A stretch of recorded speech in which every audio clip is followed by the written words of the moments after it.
do what they can't do, because each one of us has something that's unique to us.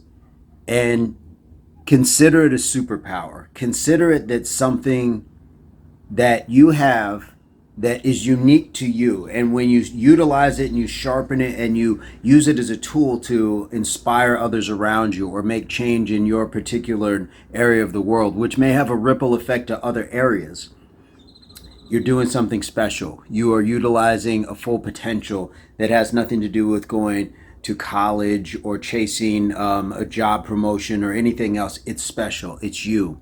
And the reason I'm saying all of this is because I like to believe that I tap into mine every once in a while. And if you've watched any of the content before, I, playfully use the term high value man, and it's respectfully in the memory of Kevin Samuels, where I learned it from. But I call myself a low value man. But I always preach the notion that you can increase your value in a non-financial way. That means self-educating. That means working on your health, working on your health of mind, body, and soul. So not just fitness in a physical sense, but your health as far as your emotional, psychological, sometimes your spiritual, all of those things. And how do you reach out to the people around you? And how are you affecting those people? Because the high value man he's an asset to the people around him. Well, that's because they work in a high earning area. But just because you're not doing it with money doesn't mean you can't be inspiring or an asset to people around you.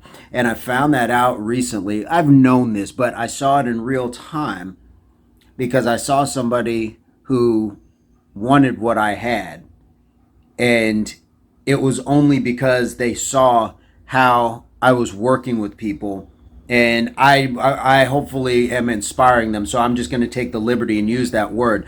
But when you are motivating people around you to do and better themselves, it makes other people take notice. And sometimes it's people who are quote unquote on a higher plane, even though it's only financially. Understand this: salary does not make a better person. It makes them able to buy maybe a better cut of food, drive a better car, live in a better house, better neighborhood, things like that. But it doesn't necessarily make them a better human being. You have to work on you. You have to work on you, because if the money is stripped away from that person, or suddenly I find like $1 million or something like that, what does that do? Changes that power dynamic. So it boils down to you as the person. How are you tapping into your own resources, and how are you allowing those resources to be shared with other people? I've seen it. I saw it.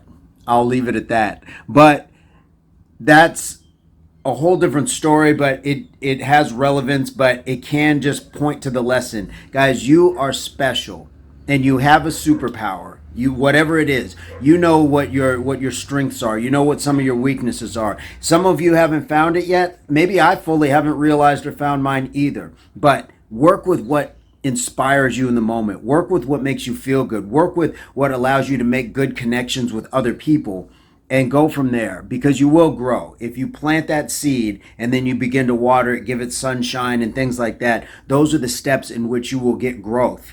And therefore you will see what you are actually bearing, what fruit you're actually bearing. So this is less about somebody who has more wanting what I have, but more about just passing this message on to you guys. Keep in mind, you have that seed. Plant it, water it, give it your light. I'm going to leave it at that. Hopefully this finds everybody in a place or pursuit of total health, mind, body, and soul. As always, ace in the comments, advice, comment, experience. And I look forward to bringing more content, hearing from you guys as well, and we'll see you on the next one. Peace, love, unity, solidarity.